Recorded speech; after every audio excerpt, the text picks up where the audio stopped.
Baga nagaan dhuftanii kun kalaqaa tuubiidha jechaadha. Har'a immoo akkamittiin Mr. Kombaatii liistii ta'uuf jedhu guyyaa 12 keessatti Bybit irratti akka inni liistii nuuf ta'uuf akkamitti connect akka godhannuun sinitti agarsiisa jechaadha. Warroota kaanis akkamittiin connect akka godhannuun sinitti agarsiisa yeroo biraa. Har'aaf garuu Bybit irratti akkamittiin connect godhachuu akka dandeenyuun isinitti agarsiisa. Yeroo keenya toon gubiini gara viidiyoo akkuma Mr. Kombaatii banneeni withdraw kan jedhu jala seenaa. Withdraw jala seenuudhaan Bybit filannaa jechaadha.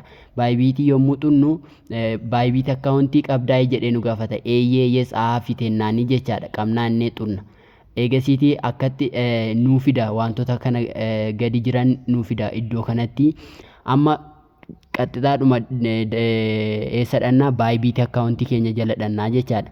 Bybit akkaawuntii jala dhaquudhaan mataa ishee irra jirtu ishee akkaawuntii yookiin suuraa mataa ishee irra jirtu akkaawuntii keenya maal goona hin xunnaa. Achi booddee verify ta'uusaa laalla. Verify ta'eera, ID keenyas nuuf kenneera jechaadha. Kanaafuu UID kana koppii goonaa jechaadha. Dhanneetamma UID kana koppii godhannaa, koppii goonaa. Achi booddee gara Mr.tti deebuudhaan Bybit UID kanatti paste goona. Haala kanaatiin paste nuu ta'eera jechaadha. Mr. Depositii barbaanna amma gara Bybit seennaa. Gara Bybit akkuma seennan application keenya asset kan jettu ishee gara dhumaa gara chaanuu kana depositii argachuudhaaf asset isheetu gara gadii dhannee xunnaa jechaadha. Assetii kana xunnaa. Achi booddee deposit kan jedhu kana xunnaa. Deposit crypto kan jedhu xunnaa. Achi booddee iddoo search irratti maal goona search goona. Hamster yoo nuuf fida haala kanaatiin jechaadha. Isadha hamsterii kana xunnaa. Achi booddee token kan jettu kana xunnaa. Akkuma argitan okeenneeni haala kanaatiin nuuf fideera jechaadha.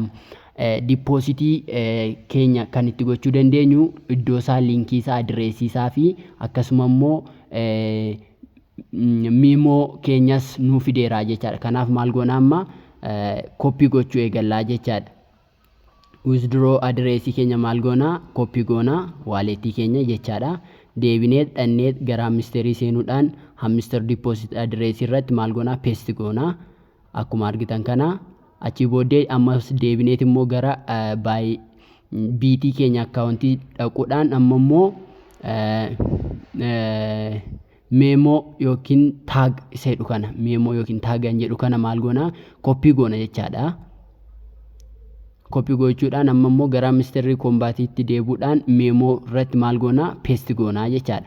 Haaluma kanaatiin yommuu xumurru haala kanaatiin nuuf ibsaa jechaadha. Akka inni sirrii ta'e cheekii akka goonuuf immoo irra deebinee cheekii gochuu qabna. Akka hin irraanfanne irra deebinee amma ilaallu okay sirriidha. Adireesiin keenyis okay sirriidha. Adireesii keessan meemoo keessan yoo dogongortan gara biraatti waan sin jalaatii deposit ta'uuf of eeggannoodhaan guutuun dirqama keessan ta'a jechaadha.